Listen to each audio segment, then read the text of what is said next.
हाँ, तो आज अपन आपकी पॉलिटिकल साइंस की जो दूसरी बुक है पॉलिटिकल थ्योरी यानी कि राजनीतिक सिद्धांत वो स्टार्ट करेंगे। ठीक है, उसका फर्स्ट चैप्टर स्टार्ट करेंगे। लेकिन ध्यान से समझना है, ये बुक आपको बहुत कुछ सिखाएगी। जैसे जो पहले वाली जो बुक थी अपनी, उसमें अपन बात करते थे कॉन्स्टिट्यूशंस की, जैसे फंडामेंटल राइट है उन सब की, नीति निर्देशक तत्वों की, मतलब बहुत सारी मौलिक अधिकार वगैरह आर्टिकल्स की बातें करती, संविधान कैसे हैं वो सब।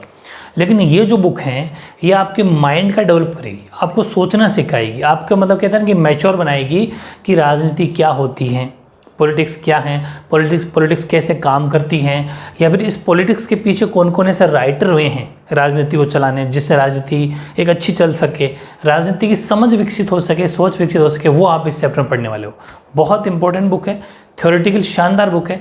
लेकिन आपको करना क्या है, ज़्यादा बड़े चैप्टर नहीं है, छोटे छोटे चैप्टर, 2-2 3-3 वीडियोज़ के अंदर चैप्टर फिनिश हो जाएंगे। बस आपको मेरे साथ के साथ वही नोट्स बनाने हैं और साथ के साथ लर्न करना है। आपके पास बुक कुछ भी नहीं हो, कोई ज़रूरत नहीं, बुक की भी ज़रूरत नहीं, मैं ये कह रहा हूँ। बस आपको एक रजिस्टर या नोटबुक लेनी है और बस पेन रखना है, और जितने भी मैं नोट्स यहाँ बनवा रहा हूँ दोनों लैंग्वेज के अंदर, आपको जो लैंग्वेज सूट करे उसके अंदर उतारना है और साथ लर्न कर लेना। उनके बाहर कुछ नहीं जाएगा, ये गारंटी है। एक सिंगल MCQ जी बाहर नहीं जाएगा, लाइन टू लाइन आपको नोट्स मिलेंगे। ठीक है, तो जिसने बुक नहीं देखी मैं आपको फिर बुक बता देता हूँ कि आपकी जो बुक्स थी वो ये इस तरह की बुक है आपकी NCERT की, political theory text book for class 11th और राजनीति विज्ञान कक्षा 11 के लिए पाठ्य पुस्तक। ये वाली बुक अपन स्टार्ट करेंगे आज, और इसका चैप्टर फर्स्ट अपन आज स्टार्ट करेंगे। ठीक है, और उस चैप्टर का अगर अपन बात करें नाम की, तो चैप्टर फर्स्ट है इस बुक का। ठीक है, राजनीतिक सिद्धांत ये बुक का नाम है ना, वही चैप्टर का नाम है। बहुत इंपॉर्टेंट चैप्टर है ये, राजनीतिक सिद्धांत एक परिचय, मतलब आपको इस चीज़ का परिचय करवाएगा ये कि क्या होती है पॉलिटिकल थ्योरी। ठीक है, पॉलिटिकल थ्योरी एंड इंट्रोडक्शन, ये अपने चैप्टर का नाम है, पॉलिटिकल थ्योरी एंड इंट्रोडक्शन। मतलब राजनीतिक सिद्धांत क्या है उसका परिचय इस चैप्टर में अपन करेंगे। बहुत खास चैप्टर है, बहुत कुछ सिखाएगा, आपके माइंड का डेवलप करेगा और आपको एक राजनीति के अंदर, पॉलिटिक्स के अंदर एक समझ विकसित करेगा। ठीक है, तो अपन कुछ फैक्ट वाले क्वेश्चन मिलेंगे और कुछ लाइन टू लाइन थ्योरी वाले क्वेश्चन मिलेंगे। ठीक है, ओके। हाँ, अब अपन लेते हैं क्वेश्चन आंसर। ठीक है, एक से बड़े क्वेश्चन है, लाइन टू लाइन थ्योरी बनाएगी, अच्छे से आपको समझते हुए उतारना है, एक भी सिंगल वर्ड आपका इनसे बाहर नहीं जाएगा। ठीक है, पहला क्वेश्चन है, मनुष्य किन दो मामलों में अद्वितीय हैं? In word two respects in man unique. मतलब यूनिक का मतलब है दुनिया में एक होना, मतलब डिफरेंट होना, अलग होना। तो इंसान किन दो मामलों में यूनिक है जो और किसी के पास नहीं है? तो मेन चीज़ आप खुद सोच लो भले, इंसान के पास विवेक है, मतलब दिमाग है। ठीक है, और दूसरा इंसान के पास भाषा है, लैंग्वेज है, जिससे अपने विचारों को एक दूसरे के सामने रख सकता है, एक दूसरे से शेयर कर सकता है, और सामने वाले की बातें भी, मतलब उसके विचार वगैरह भी जान सकता है। ये दो बातें बहुत ज़रूरी है जो इंसान के पास यूनिक है। ठीक है, लेते हैं जैसे पहला क्वेश्चन कि मनुष्य किन दो मामलों में, तो इसका आंसर होगा कि मनुष्य के पास विवेक होता है और अपनी गतिविधियों में, गतिविधि मतलब एक्टिविटीज़ के ज़रिए वह उसे व्यक्त करने की योग्यता भी रखता है। ऐसा नहीं कि इसके पास लैंग्वेज है तो उसका मतलब लैंग्वेज को आगे प्रदर्शित भी तो करना पड़ता है, तो अपनी एक्टिविटीज़ के ज़रिए उसको डिफाइन भी करता है। तो human process reason and the ability to reflect on their actions. ठीक है, सेकंड है, मनुष्य के पास भाषा का प्रयोग और एक दूसरे से संवाद करने की क्षमता भी होती है। बिल्कुल, अब इंसान के पास लैंग्वेज है, भाषा है, अब भाषा होना ही कोई बड़ी बात नहीं, उससे सामने वाले को समझाना या फिर अपनी बात को सामने रखना, तब माना जाता है कि हाँ भाषा का सही प्रयोग कर रहा है। लेकिन इंसान के पास वो एबिलिटी भी है, कौन सी, कि humans also have the capacity to use language, वो भाषा का प्रयोग करना जानता है। दूसरा, and communicate with each other, दूसरों से बात करने का तरीका भी जानता है। तीसरी बात इसी वैसे दूसरी में शामिल है कि अंतरम भावनाओं का मतलब होता है इंटरमोस्ट थॉट्स, जो हमारे अंदर फीलिंग, जो कुछ भावनाएं हैं, कुछ अपनी बातें हैं, कुछ आकांक्षाएं हैं, उनको भी व्यक्त कर सकता है इंसान। ठीक है, यानी कि they can express their intermost thoughts and desires. क्या हमारी आकांक्षाएं, क्या हमारी इच्छाएं, आकांक्षा का मतलब इच्छाएं होती है, डिज़ायर मतलब हमारी इच्छाएं, क्या इच्छाएं इंसान उसको रख सकता है लैंग्वेज के ज़रिए, भाषा के ज़रिए, ये सब माइंड के ज़रिए मान लो, ऐसा मान लो। ठीक है, तो ये दो बातें आपको अच्छे से आंसर लिख के आना है, और सिर्फ एक एक शब्द में पूछे या फिल इन द ब्लैंक्स के रूप में आ जाए क्वेश्चन या ऑब्जेक्टिव में क्वेश्चन आ जाए तो आपका एक ही आंसर लिखना है वो कि इंसान के पास कोई दो चीज़ यूनिक बताओ सिर्फ एक एक वर्ड में। तो फर्स्ट विवेक यानी कि माइंड, और सेकंड लैंग्वेज यानी कि भाषा, बस दो ही आंसर हो जाएगा। और वर्डिंग में आता है 1 या 2 मार्क्स में, तो फिर आपको 3-4 लाइन जो बनी है इसका लिखना है, ठीक है। नेक्स्ट, राजनीतिक सिद्धांत किस तरह के प्रश्नों की पड़ताल करता है? पड़ताल का मतलब छानबीन करना, क्या बोलते उसको, इन्वेस्टिगेट करना, ठीक है। यानी कि what kind of questions does political theory investigate. अब अपन इसकी बात करते हैं कि हम अपनी बुक का नाम ही राजनीतिक सिद्धांत है, पॉलिटिकल थ्योरी है। ये जो पॉलिटिकल थ्योरी है, राजनीतिक सिद्धांत है, वो क्या खोजबीन करता है? ऐसा मान लो कि हमारे माइंड में कौन कौन से जितने भी क्वेश्चन उठ रहे हैं वो पॉलिटिकल थ्योरी की वजह से ही उठ रहे हैं। कैसे? पहली बात, how should society be organised, समाज को संगठित कैसे किया जाए, ठीक है।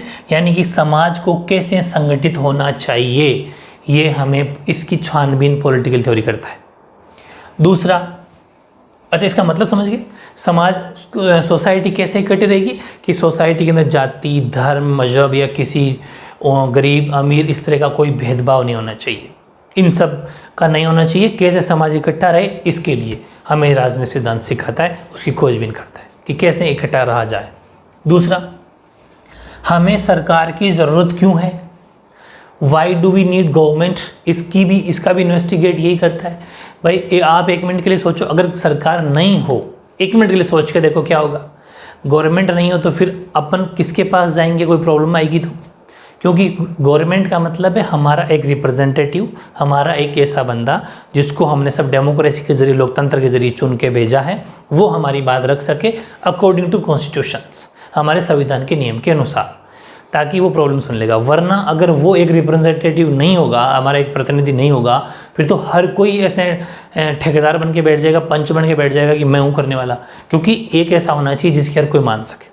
जैसे हमारे देश के अंदर ऐसा मान लो कि प्राइम मिनिस्टर है, प्रेसिडेंट साहब है, राज्यों के अंदर चीफ मिनिस्टर हैं, फिर उसके नीचे मंत्री है या फिर एमएलए हैं, तो उनके पास हम जा सकते हैं। गाँव के अंदर सरपंच होता है, उसके पास जाके जा सकते हैं, तो वो पूरे गाँव की बात आगे पहुँचा सकते हैं। तो ये कुछ बातें हैं, इसलिए गवर्नमेंट का होना ज़रूरी है या नहीं, इसकी खोजबीन भी यही करता है। तीसरा, सरकार का सर्वश्रेष्ठ रूप कौन सा है, what is the best form of government. तो बेस्ट फॉर्म कौन सी है गवर्नमेंट की, डेमोक्रेसी वाली यानी कि लोकतंत्र वाली है, फिर जो पहले राजा महाराजाओं की चलती थी राजतंत्र वाली है। हर कोई कहेगा डेमोक्रेसी वाली है जो भी चलती है। इसका इन्वेस्टिगेट भी यही करता है, डेमोक्रेसी है तो क्यों है, लोकतंत्र है तो क्यों, वो बातें अपन पढ़ चुके। क्योंकि डेमोक्रेसी में क्या बेनिफिट अपन जानते हैं, क्योंकि हम हमारा नेता खुद चुनते हैं, ठीक है, अपनी पसंद की बात होती है, संविधान के अनुसार सरकार चलती है। राजतंत्र में कोई नेता नहीं होता तो राजा उसका बेटा का मनमर्जी करते थे, कोई वो सिस्टम नहीं, कोई सजाए नहीं, जो उनका मन हुआ वो हो गया, ठीक है। इसलिए कौन सी फॉर्म बेस्ट रहेगी, इसकी इन्वेस्टिगेट भी यही करता है। अगला, क्या कानून हमारी आज़ादी को सीमित करता है, does law limit our freedom, यानी कि हाँ, ये क्वेश्चन भी, इसकी भी खोज ये करता है कि क्या कानून हमें मिल गया। भाई कानून ने कह दिया कि आपको अगर गाड़ी ड्राइव करनी है तो आपको लाइसेंस रखना पड़ेगा, तो आप कहते हो फिर आज़ादी कहाँ है। आज़ादी नहीं है तो फिर बिना लाइसेंस हर कोई चला लेगा। लाइसेंस मिलने का मतलब है कि आप पहले उनको पहले चला के दिखाओगे, उसमें पास हो जाओगे, वो बात अलग है, समझ रहे हैं आप, पास हो जाओगे उसके बाद लाइसेंस मिलता है। वो सिस्टम फॉलो करेंगे तो थोड़ी ऐसा सुरक्षा रहेगी, हेलमेट लगा के चलना चाहिए, ठीक है, अपनी सुरक्षा है उसके अंदर। हाँ, कुछ जैसे अपने पास फंडामेंटल राइट है, कुछ मौलिक अधिकार है, हर तरह के फंडामेंटल राइट हमारे पास है, मौलिक अधिकार है, हम उनकी पालना करते हैं, ठीक है। लेकिन कुछ आप सोचोगे उसके अंदर रेस्ट्रिक्शन भी है, कुछ पाबंदियाँ भी, और होना ज़रूरी भी है। जैसे हमें वो स्पीच देने की या फिर ऐसा मान लो कि कहीं पर भाषण देने की आज़ादी है, तो फिर आप कह दो कि हम तो कुछ भी नहीं बोल सकते, एक लिमिट है, उसके दायरे में बोलना पड़ेगा। ऐसा नहीं कि आप किसी समाज के, किसी जाति के, धर्म के खिलाफ बोल रहे हो और पूरी दंगा फैला दिया आपने, इसलिए कुछ रेस्ट्रिक्शन होना भी ज़रूरी है। हाँ, कुछ तो वो कितने लिमिट है, कितने हमारे उस फ्रीडम मतलब कि कानून की कितने कम किया गया, ये सब की पड़ताल भी यही करता है। ये क्वेश्चन भी ऐसा ही है। फिर राज सत्ता को अपने नागरिकों के प्रति क्या देनदारी है, मतलब कि what does the state of its citizens, अगर सरकार चल रही है तो अपने नागरिकों के प्रति उसकी क्या क्या देनदारी है। भाई जैसे किसी भी नागरिक को प्रॉब्लम है तो गवर्नमेंट राज सत्ता मतलब जो 8% गवर्नमेंट है वो राज सत्ता उसकी सुनेगा, उनकी प्रॉब्लम्स लेगा, ठीक है, कोई बातें सारी उनकी ध्यान रखेगा, क्या क्या देनदारी है, इसकी इन्वेस्टिगेट भी यही करता है। और नागरिकों के रूप में एक दूसरे के प्रति हमारी क्या देनदारी है, what do we owe each other at citizens, जैसे अपन नागरिक, सामने वाले से कोई नागरिक, उसके प्रति हमारी क्या देनदारी का मतलब उसके प्रति हमारी क्या रिस्पॉन्सिबिलिटी है, कि जैसे अपन कोई सार्वजनिक चीज़ है, कोई पार्क है, कोई सड़क है, रोड है, हमें वहाँ पर कचरा नहीं डालना चाहिए क्योंकि वो सबकी सड़क है, उस गंदगी से दूसरे बीमार पड़ जाएंगे। इस बहुत सारी बातें, मतलब अपन को एक नागरिक होने का धर्म निभाना चाहिए। ठीक है, ये कुछ है क्वेश्चन ऐसे हैं जिनकी इन्वेस्टिगेट करता है। बहुत ही बढ़िया क्वेश्चन। नेक्स्ट है, राजनीतिक सिद्धांत कैसे मूल्यों पर विचार करता है। यहाँ तो कहा इन्वेस्टिगेट करता है, और किसके ऊपर ये जो है वो, how does political theory consider values, कौन कौन से ऐसे मूल्य हैं जिन पे कंसिडर वैल्यू, मतलब कि कंसिडर करता है या फिर ये ऐसा मान लो कि विचार करता है। कौन कौन से ऐसे मूल्य, खुद ही सोच लो, ऐसे तो ईजी है कि स्वतंत्रता मिले, समानता मिले और न्याय मिले। ठीक है, लेकिन कहाँ पर, तो आंसर यहाँ से लिखोगे आप, राजनीतिक सिद्धांत कोमा राजनीतिक जीवन को अनुप्राणित करने, मतलब राजनीतिक जीवन को अच्छा बनाने के लिए, एक सही बनाने के लिए स्वतंत्रता, समानता और न्याय, तीन मूल्य ध्यान रखना, स्वतंत्रता, समानता और न्याय जैसे मूल्यों के बारे में सुव्यवस्थित रूप से विचार करता है। Political theory comma systematically thinks about the values that inform political life, values such as freedom, equality and justice। मतलब कि राजनीतिक जो जीवन है, ऐसा मान लो पॉलिटिक्स जो लाइफ है, उसके अंदर सबको स्वतंत्रता मिले। ऐसा मान लो, मैं एक एग्जाम्पल के जरिए समझाऊँ कि कोई भी बंदे को राजनीति में जाने का हक है, किसी भी जाति धर्म मजहब का हो जाए, बराबर वैल्यू होनी चाहिए उसको, उसके लिए स्वतंत्रता होना चाहिए, समानता होनी चाहिए और उसके लिए सही न्याय होना चाहिए। तीन मुद्दे ऐसे हैं जिसके ऊपर राजनीतिक सिद्धांत विचार करता है। अलग से 1 मार्क्स में क्वेश्चन आ सकता है। अगला, राजनीतिक सिद्धांत का उद्देश्य क्या है, ऑब्जेक्टिव ऑफ पॉलिटिकल थ्योरी। उद्देश्य क्या है, मेन ये राजनीतिक पॉलिटिकल थ्योरी चाहता क्या है, सिखाना क्या चाहता है, फिर इसका मकसद क्या है।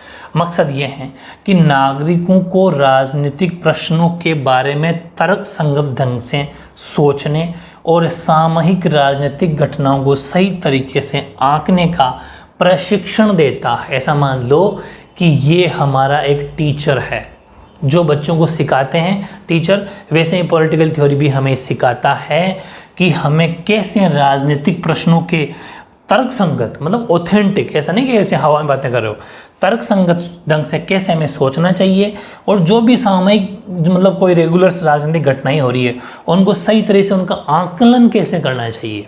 ये बात भाई, जैसे कि कोई नेता या मंत्री कोई काम कर रहे हैं हमारे शहर में, उन्होंने कह दिया कि हम इतने करोड़ का ये करेंगे, इस फील्ड में इतना लगाएंगे, इतना ही लगा सकते हैं, इसके ऊपर नहीं। तो हमें भी रुक के सोचना सिखाता है कि हाँ यार, इस फील्ड में इतना ही लगाया जा सकता है बिकॉज बजट इतना ही था, बाकी सभी फील्ड में थोड़ा थोड़ा बंटवारा करना पड़ेगा, ये सब। तो मतलब ऐसे हमें उसको एक इवेल्यूट करने का सिस्टम सिखाता है।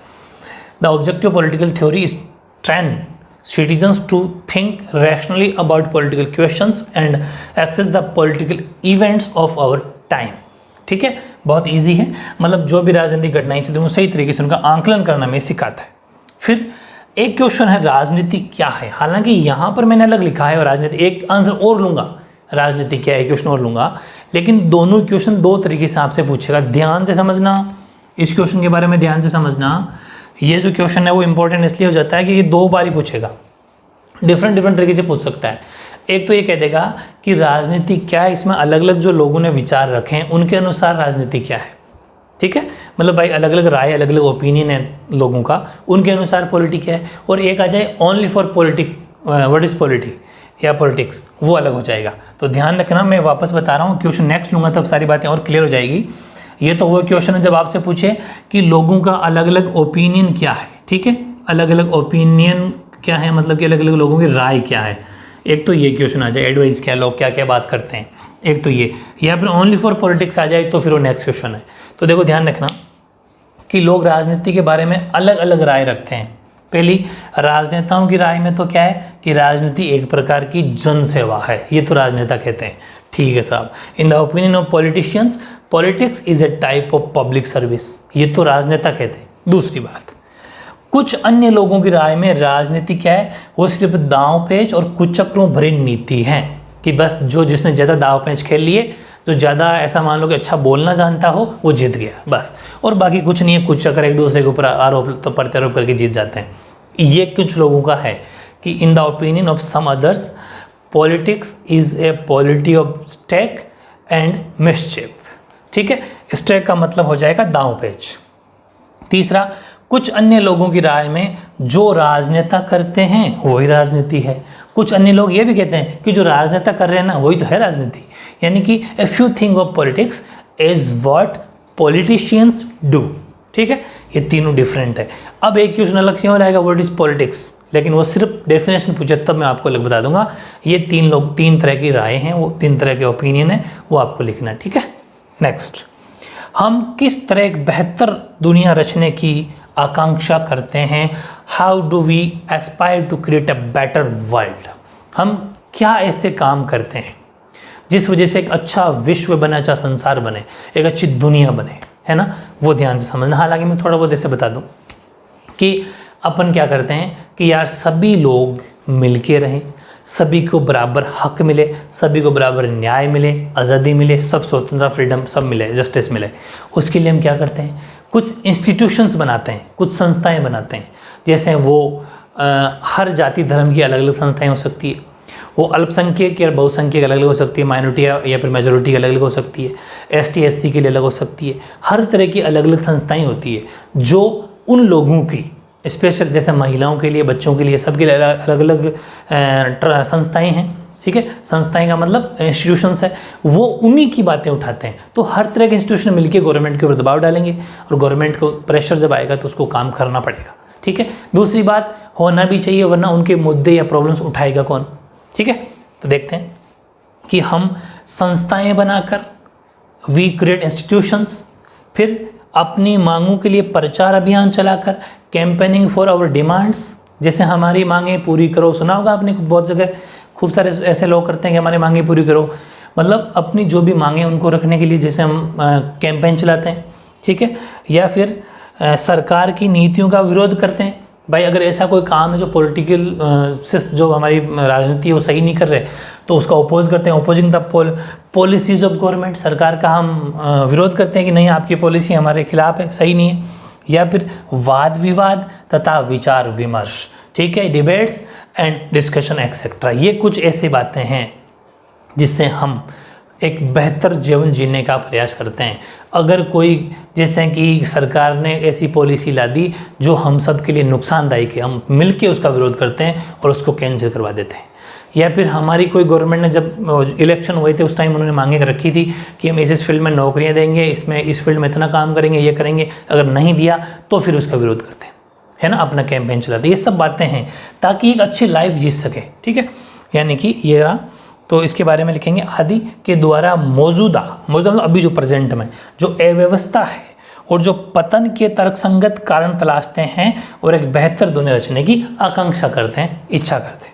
ठीक है, etcetera. In this way we look for the rational underlying the prevalent choice and decay and aspire to create a better world. ठीक है, बहुत बढ़िया क्वेश्चन है, इजीली आप इसको लिख सकते हो। अब मैंने एक कोटेशन लिखा है छोटा सा, मतलब एक टिप्पणी है, कोटेशन तो क्या बोलूँ इसको, ये अलग से पूछ सकता है आपसे कि कैसे भी पूछ सकता है, जैसे मैच द फॉलोइंग में आ जाए, फिल इन द ब्लैंक्स में आ जाए, ऑब्जेक्टिव में पूछ ले। तो महात्मा गांधी ने राजनीति को क्या कहा था, ध्यान से समझना कि महात्मा गांधी ने एक बार टिप्पणी की थी कि राजनीति ने हमें सांप की कुंडली की तरह, सांप की जो कुंडली होती है वो उसको जकड़ लेती है ना, वैसे सांप की कुंडली की तरह जकड़ रखा है और अब हम इससे जूझने के सिवाय कोई अन्य रास्ता, मतलब इसके अंदर जूझते रहो, बाहर नहीं निकल सकते।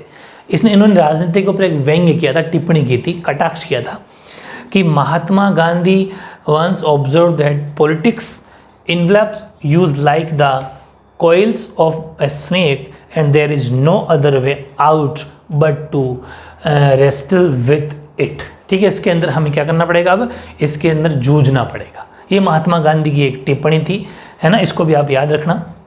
इतना सा ही है कि सांप की कुंडली की तरह अब इसके अंदर हमें जूझना पड़ेगा। एक क्वेश्चन, ये किसने लिखा या ये किसने कहा, तो फिर नीचे ऑप्शन है उसमें अपन को टिक करना होता है। इसलिए मेरी आदत है कि अपन लाइन टू लाइन सब लेंगे, छोड़ेंगे नहीं, इसलिए ये बाद में साइड में कहीं आप नोट लिख के लिख लेना। ठीक है, ओके।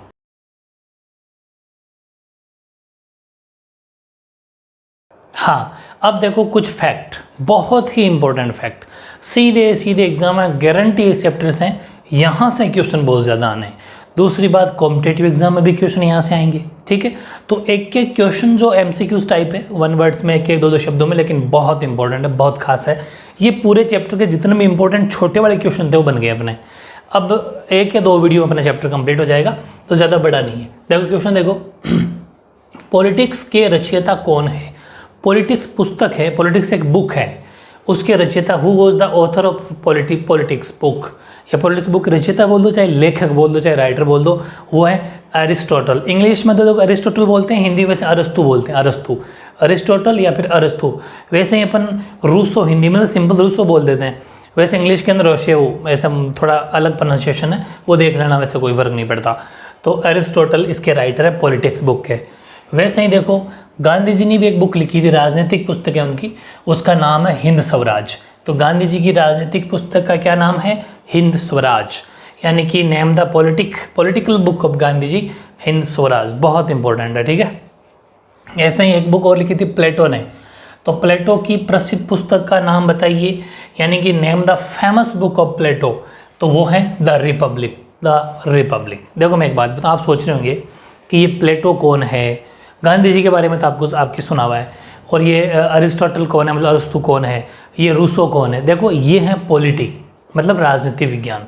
और जैसे ही आप 12th पास कर लोगे, क्योंकि 11th के अंदर आप पॉलिटिक वगैरह के अंदर मोस्टली या फिर हिस्ट्री के अंदर बातें हैं वर्ल्ड की, और 12th के अंदर मोस्टली बातें होगी इंडिया की, और कुछ पोर्शन राजस्थान का होगा, मतलब अलग स्टेट का भी हो सकता है, लेकिन इंडिया की बातें होगी, सॉरी है ना, स्टेट की तो कमी होगी, इंडिया की बातें होगी, चाहे वो इंडिया पॉलिटी हो, चाहे इंडियन हिस्ट्री हो, चाहे इंडियन ज्योग्राफी हो, वो बातें 12th में होगी। और ये जो बातें हैं, ये जितने भी अरस्तु हैं, ये आपके रूसो हैं, ये चाहे आप गांधी जी भी हैं, तो ये सब जितने भी हैं, प्लेटो हैं, ये सब आप पढ़ोगे कॉलेज में, ठीक है। जब आप पॉलिटिकल साइंस के हैं वो बीए करोगे ना, ग्रेजुएशन करोगे, तो इनके बारे में बड़ी बड़ी थ्योरियाँ हैं, इन्होंने बहुत शानदार शानदार थ्योरियाँ दी है, वो सब पढ़ोगे आप, ठीक है ना। तो उस टाइम पर आएंगे ये पॉलिटिशियन, ऐसा मान लो कि राजनीतिक है, जो राजनीति की बातें करते हैं, राजनीतिक लेखक हैं, ठीक है। जो राजनीतिक लेखक होते हैं ना, वो है राइटर हैं। तो ध्यान रखना, वो अरस्तु, रूसो, ये बहुत बड़े नाम है, कार्ल मार्क्स, ये सब की थ्योरियाँ पढ़ोगे आप आगे जाके, इनकी सेपरेट अलग अलग बुक्स पढ़ोगे आप, ठीक है ना। तो अभी बस इनको ये ध्यान रखना कि ये इनके राइटर है अभी इन बुक्स के, वो आपको सीधे सीधे रटने हैं समझते हुए। फिर राजतंत्र, अब हाँ यहाँ तक ठीक है, ये तो चलो किताबों के नाम थे, ठीक है। अब मैंने 4 जो बातें लिखी है ना, ये 4 बातें क्वेश्चन नंबर 10 से 13 तक बहुत खास है। ये क्वेश्चन की फॉर्म में आपको कैसे आ सकता है, या तो ये क्वेश्चन आ सकता है मैच द फॉलोइंग में, या फिर फिल इन द ब्लैंक्स में, या फिर सीधा इस तरह आ सकता है। ये 4 कोटेशन है एक तरीके से, मतलब आपसे ये बात लिख के दे देगा और पूछेगा ये बात किसने कही, ये बात किसने कही। जैसे कि राजतंत्र और लोकतंत्र में कौन सा तंत्र बेहतर है। अभी मैंने पीछे आपको बताया था, एक बात पढ़ी थी अपने पिछले क्वेश्चन में कि राजनीति के 2 रूप होते हैं, लोकतंत्र या राजतंत्र, उसमें कौन सा बेस्ट है, वो हमें पॉलिटिकल थ्योरी सिखाता है। वैसे ही यहाँ पर एक बात लिखी हुई, इन दोनों में से मोनार्की और डेमोक्रेसी के अंदर बेस्ट कौन सा है, ये बात, इसकी विवेचना किसने करी, इस बारे में पूरा एक्सप्लेन किसने करा, तो वो किया था अरस्तु ने, एरिस्टोटल ने। इसके बारे में फुल्ली व्याख्या करता है, फुल्ली एक्सप्लेन करता है, उसका नाम क्या है, एरिस्टोटल या फिर अरस्तु। फिर एक बात और है कि स्वतंत्रता मानव का मौलिक अधिकार है, इसको सबसे पहले किसने सिद्ध किया, ठीक है। यानी कि जो हमें पढ़ा भी था अपने, जब मौलिक अधिकार पढ़े थे, स्वतंत्रता का अधिकार, वो वाली चीज़, उसको फर्स्टली प्रूव्ड किसने किया था, तो ध्यान रखना, freedom is fundamental right of human beings, firstly proved किसने किया था, तो वो किया था रूसो ने, ठीक है, यानी कि रूसो। फिर अनुसूचित जातियों को अलग से संरक्षण मिलना चाहिए या विशेष संरक्षण मिलना चाहिए, ये बात किसने कही, यानी कि scheduled caste should get special protection, ये बात किसने कही, डॉक्टर भीमराव अंबेडकर ने, या फिर डॉक्टर अंबेडकर, वो भी बिल्कुल सही है। ये ध्यान रखना, इन्होंने शेड्यूल कास्ट के लिए, ST SC के लिए अलग से मांग करी थी, और आरक्षण इन्हीं की बदौलत उनको मिला था, जो कि एक उनको ज़िंदगी सुधरने का एक मौका मिला, और काफ़ी भी वो प्रोग्रेस कर रहे हैं। अगला, समानता भी उतनी ही निर्णायक होती है जितने की स्वतंत्रता, equality is important as freedom, समानता उतनी इम्पोर्टेंट जितनी स्वतंत्रता, इसका मतलब दोनों बराबर के लेवल के हैं। ये बात किसने कही, ये कही कार्ल मार्क्स ने, कार्ल मार्क्स। सीधे सीधे फैक्ट है, डायरेक्ट याद करना है, समझ गया ना, आज का आज याद करना है। अगला, ये दोनों क्वेश्चन मैंने आपको कहा भी था कि मैं पॉलिटिक्स के 2 रूप बताऊंगा आपको, वो तो दो तरह की पॉलिटिक्स होती है, या तो राजतंत्र या लोकतंत्र, मोनार्की या डेमोक्रेसी, लेकिन दो रूप भी होते हैं, ठीक है। एक तो राजनीति का सकारात्मक रूप यानी कि पॉजिटिव फॉर्म ऑफ पॉलिटिक्स, एक नेगेटिव यानी कि नकारात्मक रूप। अब एग्जाम में पूछ सकता है कि what is positive form of politics, राजनीति का सकारात्मक रूप कौन सा है? तो आंसर क्या होगा? सकारात्मक का मतलब जो अच्छा हो। राजनीति का सकारात्मक रूप क्या है? जन सेवा तथा समाज में सुधारों के कार्य करना। सिंपल है ना। यानी कि the positive form of politics is to do public service and reforms in the society. Reforms का मतलब सुधार, किसमें? सोसाइटी में। चलो बहुत ईजी है। और नकारात्मक, जो आप अपन सुनते रहते हैं और बेसिकली ऐसा होता भी है, क्या कि राजनीति का नकारात्मक रूप वो होता है कि लोग दांव पेच मतलब ज़बरदस्ती उल्टे झूठ साँच कर करा के दांव पेचों द्वारा अपनी ज़रूरतों और महत्वाकांक्षाओं को पूरा करते हैं। बस जीत गए झूठ साँच करके, और उसके बाद में फिर अपने बारे में सोचते हैं और बहुत कुछ प्रॉपर्टियाँ बना लेते हैं। वो एक नेगेटिव फॉर्म है। यानी कि the negative form of politics is fulfil on needs and ambition by gimmicks. Gimmicks का मतलब दांव पेच होता है। एक स्पेलिंग और भी होती है स्टैक्स, इसको आप स्टैक्स भी बोल सकते हो, अलग अलग स्पेलिंग को जो भी आपको ठीक लगे, स्टैक्स, ठीक है। मतलब कि दांव पेच खेलना, उसके जरिए मतलब झूठ साँच करना, झूठे वादे करना, किसी अलग पार्टी से जीत के दूसरी पार्टी में चले जाना, ये सब इसके अंदर आता है, दांव पेच में आते हैं, ठीक है। अच्छा, एक बात अपने पढ़ी थी यहाँ ऊपर गांधी जी की बुक के बारे में कि गांधी जी ने बुक लिखी थी हिंद स्वराज, लेकिन एक क्वेश्चन इसी जैसा घुमा के पूछा गया था, और वो क्वेश्चन ये था कि गांधी जी ने स्वराज शब्द, ये जो स्वराज शब्द है ना, उसकी व्याख्या किस पुस्तक में की। अब कन्फ्यूजन यह पैदा हो सकता है कि गांधी जी ने बुक ये लिखी थी, और भी बुकें लिखी थी, लेकिन ये राजनीतिक बुक की बात कर रहा है, और उसमें भी हिंद स्वराज, इसी बुक में स्वराज शब्द का यूज किया था। वेरी इंपॉर्टेंट है क्वेश्चन है, गांधी जी ने स्वराज शब्द की व्याख्या किस पुस्तक में की? तो इसी पुस्तक में की थी, कंफ्यूज मत होना, हिंद स्वराज नामक पुस्तक में ही स्वराज शब्द की व्याख्या की थी। क्योंकि स्वराज एक शब्द मतलब अपना राज, अंग्रेजों को भगाओ, अपना खुद का राज लाओ, स्वराज, उसे बोलते हैं स्वराज। In which book did Gandhi ji explain the word swaraj? यानी कि in the book Hind Swaraj. तो हिंद स्वराज में ही स्वराज शब्द को इन्होंने रखा था, ऐसा मानो लिखा था। अब मैंने एक बात बताई थी आपको, यहाँ पर एक शब्द लिया था अपन ने, दांव पेच, ठीक है। तो राजनीति से जुड़े लोग किस प्रकार के दांव पेच चलाते हैं, आपको पता होना चाहिए कि बार बार अपन शब्द यूज करें दांव पेच, लेकिन किस प्रकार के दांव पेच, किस प्रकार की ये ऐसी ट्रिक्स अपनाते हैं। What kind of tricks do people, आप इसको ट्रिक्स भी बोल सकते हो, वैसे कोई गलत वर्ड नहीं है। Tricks do people involve in politics play, मतलब राजनीति जब खेलते हैं वो, तो इसमें किस तरह की ट्रिक अपनाते हैं राजनीति के अंदर।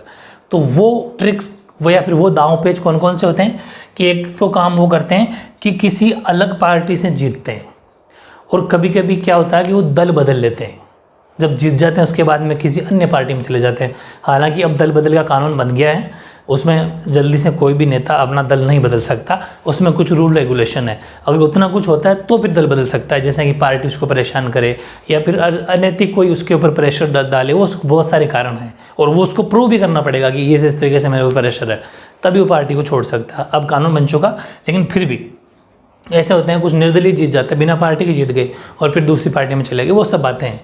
तो दांव पेचों में दल बदल होता है। दल बदल का मतलब पार्टी बदलना, झूठे वायदे करना, बढ़ चढ़ कर दावे करना, ये सब आते हैं, ठीक है। बेफिजुल में झूठ साँच करना, कि in the defecting from parties, making false promises and tall claims et cetera, इसके अंदर आते हैं, ठीक है।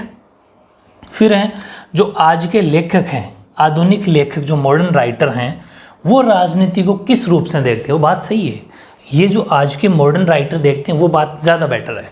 क्या है कि modern writers have viewed politics as a struggle of power. बिल्कुल सही, जिसके पास पैसे हैं, जिसके पास पावर हैं, वो जीत जाएगा। मोस्टली जगह ऐसा होता है, ठीक है। वो अपना कैसे रोप लेके या फिर टिकट खरीद के लिए आता है, बहुत जगह ऐसे हैं, और वो सब आज के राइटर भी उसको इसी नज़र से देखते हैं। तो ध्यान रखना, स्ट्रगल फॉर पावर, यानी कि modern writers have viewed politics as a struggle for power, यानी कि जो शक्ति का संघर्ष के रूप में देखते हैं। ये भी वेरी इंपॉर्टेंट क्वेश्चन है, कॉम्पिटेटिव एग्जाम में बेसिक क्वेश्चन आ चुके हैं। अब मैंने आपको एक पीछे लिखा था व्हाट इज पॉलिटिक्स, राजनीति क्या है, लेकिन वो था जब किस किस के अनुसार राजनीति, जो 3 तरह की राय थी, ओपिनियंस थे, लेकिन ये है ओनली फॉर राजनीति क्या है। डेफिनेशन पूछे आपसे तब आपको ये लिखना है कि राजनीति राजनीति जिम्मेदारी की भावना के साथ हर किसी की चिंता है। मतलब हमारी रिस्पॉन्सिबिलिटी है, एवरीबॉडी इसकी रिस्पॉन्सिबिलिटी मानता है कि यार राजनीतिक रिस्पॉन्सिबिलिटी होनी चाहिए, लेकिन एक डर भी है, जिम्मेदारी एक डर भी है कि अपन ने जिस रिप्रेजेंटेटिव को चुना है, चुन के वो गया है, वो ठीक से अपनी मतलब इस चीज़ को निभाएगा कि नहीं निभाएगा। तो ठीक है, जिम्मेदारी का डर भी है। दूसरा यानी कि politics is a concern of everybody with a sense of responsibility. अगला है कि राजनीति सत्ता के लिए संघर्ष है। बिल्कुल सही है, सत्ता के लिए मतलब सरकार बनाने के लिए संघर्ष जो किया जाता है वो राजनीति है। और संघर्ष के दौरान, इस स्ट्रगल के दौरान जो कुछ भी वो एक्टिविटी होती है, वो सारी एक्टिविटियाँ राजनीति में आती है। वही बात लिखिए, ध्यान से समझना, राजनीति सत्ता के लिए संघर्ष है और सत्ता के संघर्ष से संबंधित हर गतिविधि एक राजनीतिक गतिविधि होती है। मतलब सत्ता के संघर्ष के लिए जो भी वो एक्टिविटी करेगा, चाहे वोट मांगने आएगा या फिर कुछ प्रोमिसेस करेगा, वादे करेगा, वो सब राजनीतिक गतिविधियां होती है। मतलब कि politics struggle for power and every activity which is concern with the struggle for power is political activity. हर कोई वो जो भी पावर या शक्ति होगी, वो गतिविधि होगी, वो पॉलिटिकल एक्टिविटी के अंदर आती है। ठीक है, चलो ये डेफिनेशन हो जाएगी। और लास्ट क्वेश्चन है 20वां, राजनीति का जन्म किस तथ्य से होता है? अपन कब मानते हैं कि हाँ फ्रॉम व्हाट फैक्ट वो पॉलिटिक्स अराइजेज की, अब राजनीति का जन्म होता है। उस पॉलिटिक्स अराइज होने के क्या क्या कारण हो सकते हैं? आंसर देखो कि राजनीति का जन्म इस तथ्य से होता है कि हमारे समाज के लिए क्या उचित एवं वांछनीय है और क्या नहीं। बिल्कुल सही है, हमारे और हमारे समाज के लिए क्या ज़रूरी है, क्या सही और क्या गलत है, बस वो वहीं से राजनीति का जन्म हो जाता है। इस संबंध में परस्पर, क्योंकि अब क्या होगा कि अपन आपस में बात करते हैं किससे, कि इस संबंध में परस्पर वार्ताएं करके निर्णय लेना। एक तरह से इन वार्ताओं में जनता और सरकार दोनों जुड़ी होती है।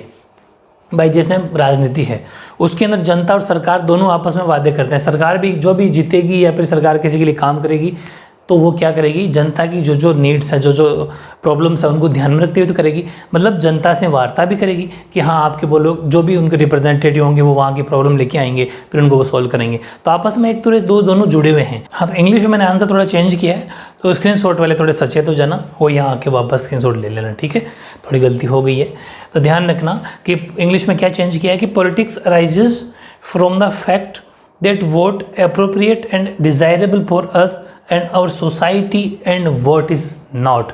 कौन सा हमारे समाज के लिए, सोसाइटी के लिए सही है और कौन सा नहीं है। फिर talking discussion in the regard by mutual negotiations in a way both the people and government are. अच्छा हाँ, कौन सा सही है कौन सा गलत है, इसके बारे में वो क्या करते हैं, हम उससे मतलब डिस्कशन करते हैं। फिर आगे in a way both the people and government are connected through their talks. और इन बातचीत में, इन आपस में जो डिस्कशन चलता है, इसमें गवर्नमेंट और जनता आपस में जुड़ी होती है। तो ये चीज़ है कि इन संबंध में परस्पर वार्ताएं करके निर्णय लेना। एक तरह से इन वार्ताओं से जनता और सरकार दोनों ही जुड़ी होती है। तो इस तरीके से बहुत ही शानदार क्वेश्चन है, लाइन टू लाइन। आपको मैं तो कहता हूँ बुक लेने की जरूरत नहीं है, ये पूरे 20 क्वेश्चन आपको आज पढ़ के लर्न करने। मिलते हैं नेक्स्ट वीडियो में और शानदार क्वेश्चन के साथ। ठीक है, ओके।